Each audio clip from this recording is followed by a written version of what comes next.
주일 3부 예배 주시는 하나님 말씀 열왕기하 10장 12절에서 27절까지의 말씀입니다. 화면에 비춰지는 말씀을 우리 교독으로 말씀 읽을 때 살아계신 하나님의 음성을 듣는 시간이 되시기 바랍니다. 예후가 일어나서 사마리아로 가더니 도중에 목자가 양털 깎는 집에 이르러 예후가 유다의 왕 아하시아의 형제들을 만나는데 너희는 누구냐 하니 대답하되 우리는 아하시아의 형제라. 이제 왕제들과 예후의 아들에게 문나라로 내려가라 하는지라. 이르되 사로잡으라 하매 곧 사로잡아 목자가 양털 깎는 집 웅덩이 곁에서 죽이니 42명이 하나도 남지 아니하였더라. 예후가 거기에서 떠나가다가 자기를 맞이하러 오는 레압의 아들 요나단을 만나니라. 그의 안부를 묻고 그에게 이르되 내 마음이 내 마음을 향하여 진실함과 같이 내 마음도 진실하냐 하니 요나단이 대답하되 그러하니이다. 이르되 그러면 나와 손을 잡자. 손을 잡으니 예후가 끌어 병거에 올리며 이르되 나와 함께 가서 여호와를 위한 나의 열심을 보라 하고 이에 자기 병거에 태우고 사마리아에 이르러 거기에 남아있는 바 아합에게 설마탕을 죽여 진멸하였으니 여호와께서 엘리야에게 이르신 말씀과 같이 되었다. 예후가 뭇 백성을 모으고 그들에게 이르되 아합은 바알을 조금 섬겼으나 예후는 많이 섬기리라. 그러므로 내가 이제 큰 제사를 바알에게 드리고자 하노니 바알의 모든 선지자와 모든 섬기는 자와 모든 제사장들을 한 사람도 빠뜨리지 말고 불러 내게로 나오게 하라.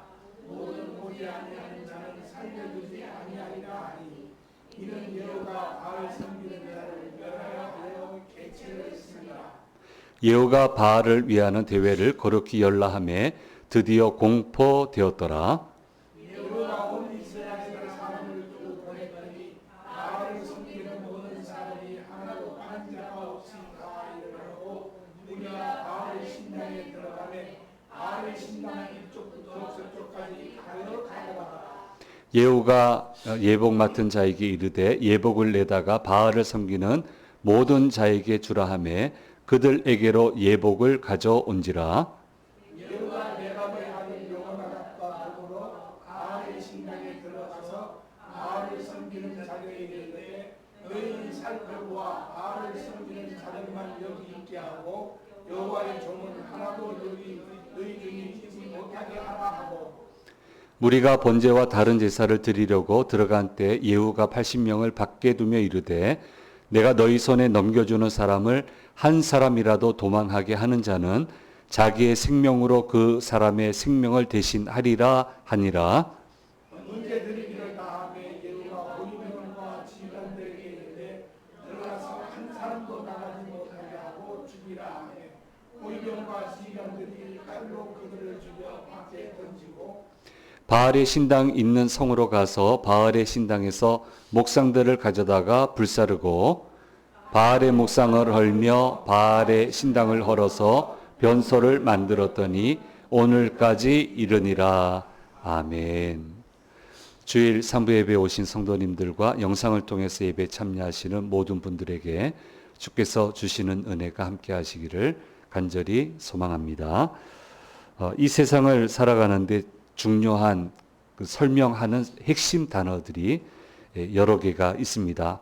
오늘 이 시간 소개하고 싶은 핵심 단어는 용납과 연합입니다. 하나님은 다양한 기질의 사람들을 만들어 놓으셨습니다. 형제간도 다 틀리잖아요. 그렇죠? 자매간도 성격이 다 틀리고 자녀를 키워보면 야, 어떻게 저렇게 서로 틀릴까 싶고요. 또 손녀를 또 보니까 이건 또 틀려요. 이게 또 뭐 어떻게 저런 어떻게 저러냐 저렇구나 뭐 이렇게 생각을 하게 됩니다. 성격도 다르고요. 근데 이런 거를 좀 받아들일 수 있는 것은 한 기질만 가지고서는 이 세상이 제대로 운영되기가 어렵다는 거예요. 그래서 각 상황에 필요한 기질들을 가진 사람들이 나와서 그 상황들을 잘 통제해주고 제 몫을 다 해야만 세상이 돌아가게끔 하나님이 이 세상을 만들어 놓으셨다. 그래서 다 틀립니다. 예, 다 틀리고, 예, 어떤 때는 그런 기질이 필요하고 어떤 때는 조용한 기질이 필요하고 다 그런 겁니다. 교회에서도 마찬가지입니다. 여러 기질을 가진 사람들이 당연히 교회 구성 안에는 있고 또 그런 구성원들이 교회 안에는 있어야만 하는 것입니다. 다양한 기질을 가진 사람들이 성공적으로 교회 생활을 해 나가기 위해서는 목적이 분명해야 되고 그 목적을 중심으로 해서 용납과 연합이 되어야만 교회 생활도 제대로 할 수 있고 교회도 아름다운 공동체를 만들어 갈 수 있게 됩니다. 서로 다른 기질은 각자에게 불편함을 주는 건 사실입니다. 그러나 목표를 중심에 놓고 용납하고 연합할 수 있어야만 된다라고 하는 것을 성경은 누누이 얘기하고 계시고 예수님의 12 제자도 다 틀립니다. 기질이 다 틀려요. 근데 전부 다 제 몫을 다 잘합니다. 그렇게 하나님의 세계를 이루어가는 것을 보게 됩니다. 우리에게는 어떻습니까? 한 분 예수님이 정점이에요. 예수님이 목표예요. 그리고 예수님을 정점으로 해서 다양한 기질들이 모여 있습니다. 각 기질에 맞게끔 제 몫을 다할 때 예수님을 중심으로 한 예수님 공동체는 완성이 될 수 있고 이 세상을 아름답게 만들어 나갈 수 있게 되는 겁니다. 그래서 예수님을 중심으로 용납할 수 있어야 되고 연합할 수 있어야 된다. 이 두 가지가 빠지면 교회는 이루어지지 않고 이 두 가지가 빠져나가면 공동체도 안 되고 가정도 제대로 이루어갈 수 없다라고 하는 것을 우리는 명심을 해야 됩니다. 지금 예후는요, 광기 어린 사람이에요. 급한 사람이에요. 막 일을 빨리빨리 해야 되는 사람이고요. 거친 사람입니다. 근데 지금 쿠데타 중인데 이 성격이 아니고 차분한 사람, 계산하는 사람, 합리적인 사람이라면 이 쿠데타를 성공시킬 수가 없습니다. 그래서 하나님 뜻대로 하지만 저도 읽어보면 야 이거 광기다 이거는 이거 광기다 싶고요. 많은 성경 주석학자들도 이 대목을 예후는 광기 어린 사람이다라고 그렇게 이해를 하고 있으니까 사람이라면 다 똑같이 느끼는 거예요. 근데 하나님이 쓰세요. 이 기질을. 이게 아주 놀라운 거예요. 하나님이 쓰시는 거 있는 거예요. 그러니까 때에 따라서는 다양한 기질이 나와서 제 몫을 해줄 필요가 있다라고 하는 것을 우리가 알게 됩니다. 계속해서 광기 어린 모습이 나오게 되는데요. 이스라엘에서 북왕국에서 해야 될 일 성공적으로 마치고 사마리아 쪽으로 갑니다. 왜냐하면 유다 왕 아하시아를 죽였잖아요. 근데 사마리아에 가서 아하시아에 관계된 사람들을 정복을 하지 못하면 무슨 일이 일어날 건가 하는 것은 뭐 아주 뻔한 일이에요. 굉장히 어려운 일이 생길 거예요. 이 사람이 그런 것까지 생각할 줄 알아요. 그냥 국경만 걸어 잠그고 이렇게 넘어가면 된다 생각하는 게 아니고 이 화근 전체를 없애버려야 된다라고 그렇게 이제 가게 됩니다. 근데 가다가 귀족 무리를 만나게 됐는데 어이없는 일이 일어나죠. 그 무리들한테 물어봤습니다. 당신들은 뭐냐고 누구냐고 그랬더니 유다 왕 아하시아의 인척들이다. 이세벨의 그 친인척 관계다. 뭐 이런 이제 답변을 합니다. 이 사람들도 정신없는 사람들이지. 예후가 이 기회를 놓칠 리가 없습니다. 그래서 한 사람 한 사람 확인한 후에 전부 다 죽이게 되는데 42명 전체가 죽게 되는 것을 보게 됩니다. 그러니까 타당한 행동이에요. 그럴 수밖에 없어요. 그리고 자꾸 사람들이 그래요. 왜 하나님이 이렇게 처참하게 사람들 죽이시냐고. 근데 그렇게 이해하면 안 되고, 지난 시간에 한 것처럼 이 사람들이 이제 바알 선지자 죽이는 장면도 나오는데, 이 사람들은 이스라엘 전체를 죽였어요. 유다 백성 전체를 죽였어요. 멀쩡한 사람이 없어요. 의로운 사람은 핍박하고 죽이고, 집단적으로 죄짓게 하고, 집단적으로 간음하게 하고, 영적으로 하나님 떠나게 하고, 도대체 몇 명을 죽인 거예요. 이 죄를 물어야 될 거 아니에요. 그런 차원에서 이 사람들이 이렇게 정리가 되는 거예요.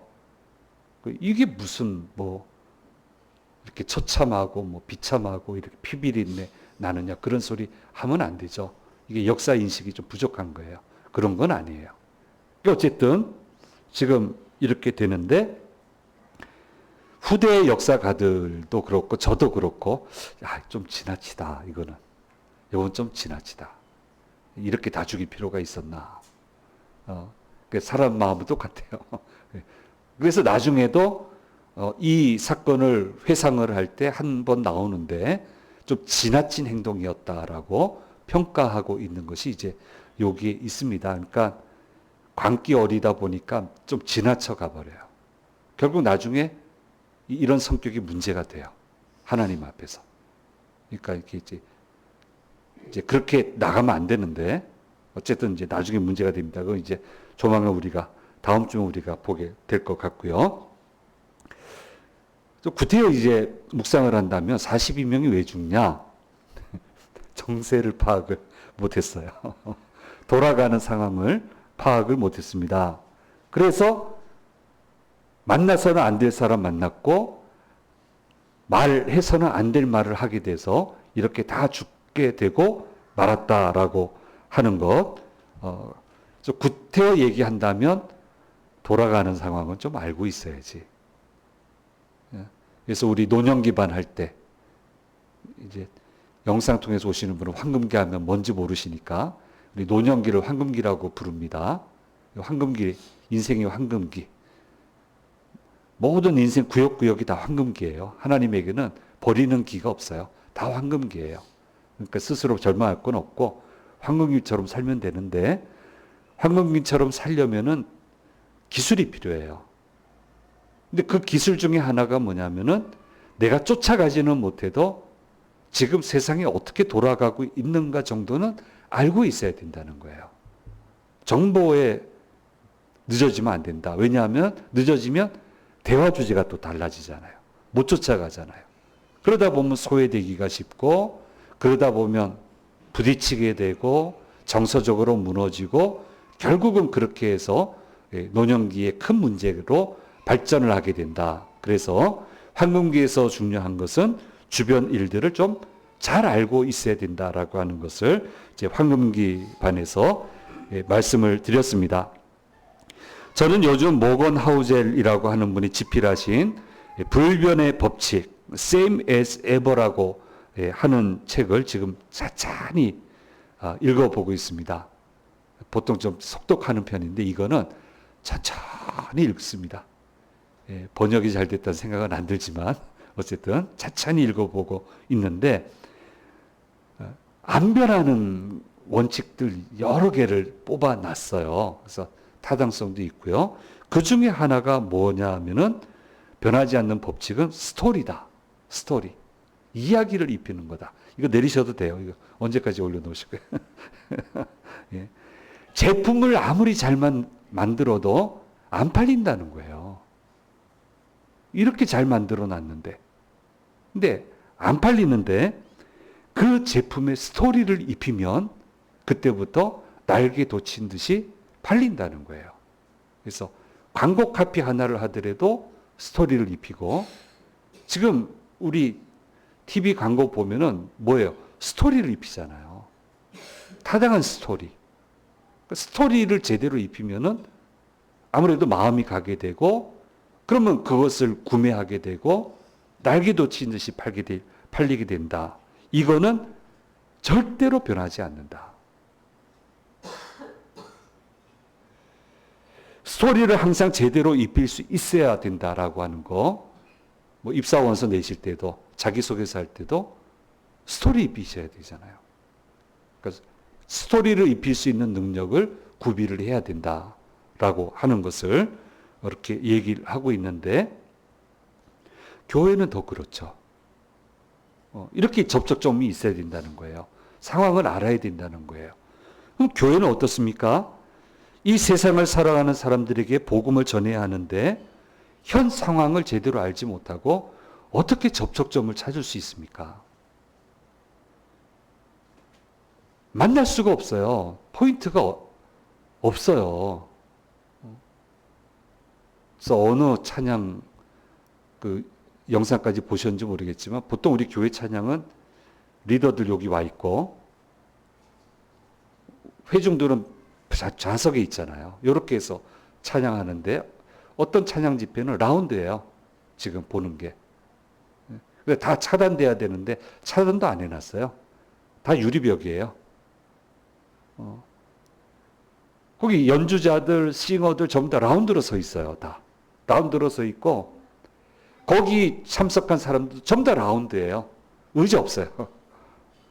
예, 의자 앉을 사람들 저 끝에다 해놨겠죠. 그러고 찬양을 드리는데 너무너무 자연스러운 거예요. 야, 이게 우리나라 찬양도 여기까지 갔구나. 그래서 집회도 어디 한 군데도 아니고 서울 집회, 뭐 부산 집회, 대구 집회, 뭐 광주 집회, 뭐 이런 식으로. 이게 된단 말이야? 이게 되네. 그래서 요즘 그 찬양을 지금 보고 있는데요. 이 세대들한테는 맞는가 봐요. 그게 접촉점인가 봐요. 그러니까 이런 노력을 게을리 해서는 안 되는 겁니다. 군선교 사역을 하면서 조금 떨어진 지점에서 한국교회를 지켜볼 수 있었는데 아주 재미있는 공통점을 발견할 수 있었습니다. 저희는 젊은이 선교했던 사람들이니까 젊은 세대들 연구하려면 흐름을 쫓아가야 되거든요. 그러니까 길을 쓰고 새로운 물결이 일어나면 거기 갔어요. 내 휴가 써가면서 교회에서는 아무 지원 안 받았어요. 이거는 안 받고 제 휴가 써서 거기 가서 그 현장을 보고 왔는데 재미있는 것은 내노라 하는 교회들은 와 있어요. 거기 와 있어요. 목사님이 와 계시든 아니면 담당 교육자를 파송을 해서 스텝으로 한 6개월 있게 하든 반드시 거기 와 있어요. 하나님이 새로운 물결을 일으키셨다 하면은 거기 가서 그걸 보고 그걸 체크하고 돌아와서 한국 상황에 맞게끔 적용을 시켜요. 그러니까 사역이 되는 거예요. 오히려 사역을 선도하고. 그래서 여러분 아시겠지 모르겠지만 한때 미국이 쫙 끌고 갔잖아요. 미국 교회가 확 한 것을 교포교회가 하고 나서 그거를 한국 교회가 가져왔었는데 요즘 이게 바뀌어가지고 지금은 또 어떻게 바뀌는지 모르겠어요. 한참 제가 다니고 할 때는 미국 교회에서 확 생긴 게 한국 교회가 쓰고 그 검증된 것을 교포교회가 가지고 갔어요. 그렇게 가져갔어요. 그렇게 구조가 바뀌었어요. 근데 재미있는 것은 흐름을 알고 흐름을 쫓아가는 교회를 쓰시더라 이거예요. 그런 목사님들을 쓰시고 그런 집회를 쓰시고 그렇게 해 가더라는 거예요. 그러니까 좀 지금 멀리 오늘 사건에서 좀 멀리 왔지만 이렇게 상황을 몰라갖고 떼죽음을 당합니까? 근데 그럴 수 있다는 거죠. 그러니까 항상 잘 끼어서 어떤 흐름을 갖고 있고 그 흐름 속에서 나는 무엇을 해야 되고 라고 하는 것을 평생 이것을 놓치지 않고 가야 된다라고 하는 것을 우리는 알게 됩니다. 그래서 황금기에서는 이게 자꾸 놓치면 주제가 안 맞고 대화하려고 하지 않고 또 비슷하게는 가야 되는데 그러다 보면은 자꾸 소외되고 그런 외로움의 문제가 생기고 버려진 느낌을 받게 되고 그러다 보면 이제 노년 인생이 불행해진다. 그러니까 반드시 흐름을 쥐고 가라. 이제 그렇게 이야기를 하고 있습니다. 어쨌든 우리가 잘 좀 생각을 해야 됩니다. 이렇게 어리석은 사람들, 하나님 물론 심판하기로 결심을 하셨지만 이렇게 참 이런 사람이 있을 수 있을까라는 생각을 해보게 됩니다. 그 다음에 이제 예후가 이번에는 자신이 하는 일을 종교적으로 뒷받침해 줄 좋은 사람을 만나게 해 주시는 것을 보게 됩니다. 레갑의 아들 여호나답이라고 하는 사람인데요. 여호나답은 전통적인 여호와 신앙에 충실한 인물로 정평이 나 있었습니다. 그리고 그 후손들한테 이제 유언을 남겼는데 물질적인 부, 육체적인 향락, 안락한 삶을 멀리하고 여호와만을 섬기라라고 유언을 남겼는데 그래서 집을 안 지어요. 장막에 거하고 포도 농장을 가지지 않습니다. 포도주를 마시지 않습니다. 그래서 아주 유명한 원리주의자, 원칙주의자, 하나님만 바라보는 그런 사람들. 이게 이제 레갑의 아들 여호나답인데, 그러니 신앙적인 영향력이 굉장한 사람이거든요. 근데 예후가 가는 길에 나타납니다. 얼마나 기쁘겠어요. 이 사람이 나하고 함께 하면은 천군 만마를 얻는 거잖아요. 종교적인 확실한 뒷받침이 되잖아요. 그래서 나하고 같이 하겠느냐? 이렇게 했더니 당신하고 같이 하겠다고. 왜냐하면은 하나님을 떠난 사람들을 징벌하고 있잖아요. 그러니까 이건 개혁운동, 해야 되는 개혁운동이잖아요. 그러니까 당신과 같이 하겠다고 하니까 예후가 곧바로 이 여호나답을 자기의 병거에 태우고 그렇게 가서 이 쿠데타 정변? 그렇게 해야 되나? 정변의 일들을 힘있게 해 나가는 것을 보게 됩니다. 지금까지는 숨가쁘게 정권에 직접적인 영향을 줄 수 있는 실력 있는 사람들을 정리를 했는데 이제는 바알 선지자들 차례입니다. 정리를 해야 돼요. 그래서 소문을 내는데 아합은 바알을 조금 섬겼으나 예후는 많이 섬기리라. 난 당신들 편이다. 이렇게 거짓 소문을 내고 계책을 꾸미면서 정말 큰 제사를 드릴 거다. 그러니까 와라. 근데 안 오면 죽는다. 안 오면 죽는다. 큰 제사를 지낼 테니까 다 와라. 그렇게 이제 몽땅 다 불러내서는 예복을 입힙니다. 야, 이 사람 뭔가 다른 우리 잘해주려나 보다 생각하는 사실은 이제 죽이려고 하는 거죠. 그렇게 하고 하나님을 믿는 선지자들은 다 나가게 하고 80명의 호위병과 지휘관들을 준비시켜서 그들을 모두 죽이게 하는데 한 명이라도 빠져나가면 지휘관과 그 호위병들 자신들의 목숨을 내놔야 된다. 이렇게 해서 이 바알 이 제사장, 선지자, 바알과 관계된 사람들을 일시에 제거하는 것을 보게 됩니다. 그래서 오늘 10장 26절, 27절 말씀에 이렇게 얘기를 하고 있습니다. 같이 읽겠습니다. 바알의 신당 있는 성으로 가서 바알의 신당에서 목상들을 가져다가 불사르고 바알의 목상을 헐며 바알의 신당을 헐어서 변소를 만들었더니 오늘까지 이르니라. 이렇게 말씀하고 있습니다. 참 잘했다. 성경은 얘기하고 있는데 이제 묵상하면서 꼭 이렇게밖에 할 수 없었을까? 꼭 이렇게밖에 못했을까? 다른 방법이 있었을 텐데. 결국 이 성격이 기질이 그대로 남아서 하나님한테도 그렇게 하거든요. 결국은 그 기질을 못 바꿉니다. 그 기질 때문에 지금 성공하지만 그 기질이 하나님을 떠나게 해요. 그래서 좀 바꿀 필요가 있었는데 꼭 이렇게 해야 됐나라는 생각을 해보게 되고 그건 다음 시간에 우리가 묵상을 하게 됩니다. 성경은 이렇게 얘기하고 있습니다. 시편 92편 7절 말씀에 말씀하고 있습니다. 같이 읽겠습니다. 악인들은 풀같이 자라고 악을 행하는 자들은 다 흥황할지라도 영원히 멸망하리이다. 또 시편 92편 12절 말씀이 있습니다. 의인은 종려나무같이 번성하며 레바논의 백향목같이 성장하리로다 말씀하고 있습니다. 풀은 어떻게 자랍니까? 빨리빨리 자라잖아요. 근데 종려나무나 백향목 같은 거는 조그맣게 심으면 풀 자라면 덮여버리잖아요. 근데 나중에 그 나무들이 어떻게 됩니까? 뚫고 나오잖아요. 가두지는 못하잖아요. 그리고 쭉쭉 올라가서 사람들에게 사랑받는 유용한 나무들이 되지만 풀은 제거돼 버리잖아요.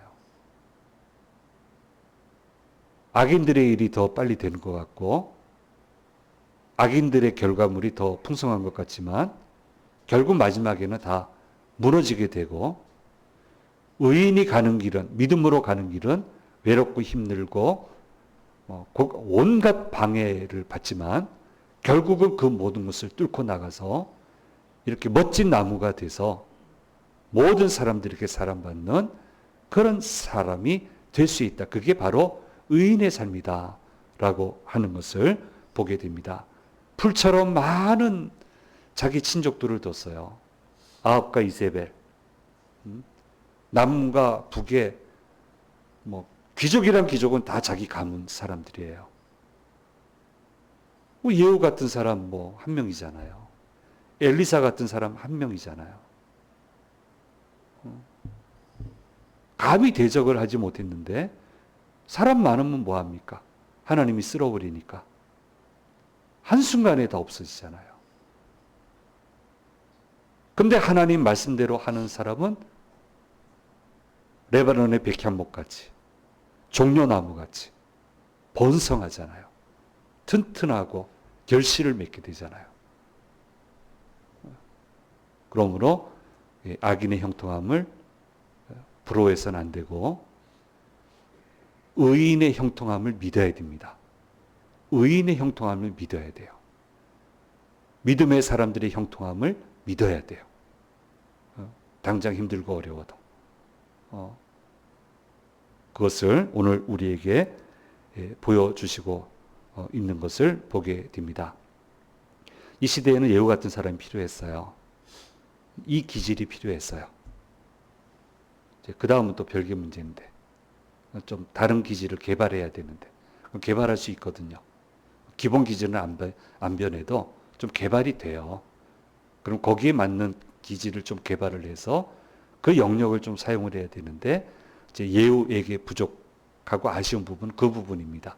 그래서 결국 이제 그도 하나님을 실망시키게 되지만 어쨌든 요때는 여기 필요했어요. 그래서 우리는 인정하고 연합해야 돼요. 한 분 하나님을 중심으로 당신도 필요하고 나도 필요하고 우리 다 같이 필요한 사람이다 라고 하고 각 케이스마다 그 기질을 가진 사람들 쓰실 때 도와드려야 되고 연합해야 되고 그렇게 힘을 모으면 얼마나 멋진 세상을 만들어 가겠습니까? 그렇게 만들어 가야 된다 라고 하는 것을 오늘 말씀에서 우리는 깨닫게 됩니다. 우리가 이것을 잊지 말고 종려나무 같이 백향목 같이 반드시 그렇게 된다는 소망을 놓치지 말고 그렇게 이번 한 주간도 잘 달려가는 한 주간이 되시기를 간절히 소망합니다. 기도하겠습니다. 귀하신 주님 감사합니다. 예후의 개혁, 여호나답의 또 개혁 동참 이 모든 과정을 오늘도 우리가 묵상했습니다. 풀처럼 가득한 사람들이었지만 하나님 한순간에 다 무너뜨리시고 정말 보잘것없는 사람을 들어서 레바논의 백향목 같이 종려나무 같이 성장시키시고 번성하게 해 주시는 것을 보게 됩니다. 풀처럼 없어지는 그런 삶을 사는 것이 아니고 꼿꼿하게 뚫고 나가서 큰 결실 거두는 믿음의 귀한 삶을 살아가는 저희 모두가 될 수 있도록 주여 도와주시고 인도해 주시옵소서. 이번 한 주간도 시작합니다. 모든 위험에서 건지시고 넉넉히 승리하기에 부족함이 없도록 도와주시옵소서. 감사드리고 우리 주 예수 그리스도의 이름으로 기도드립니다. 아멘.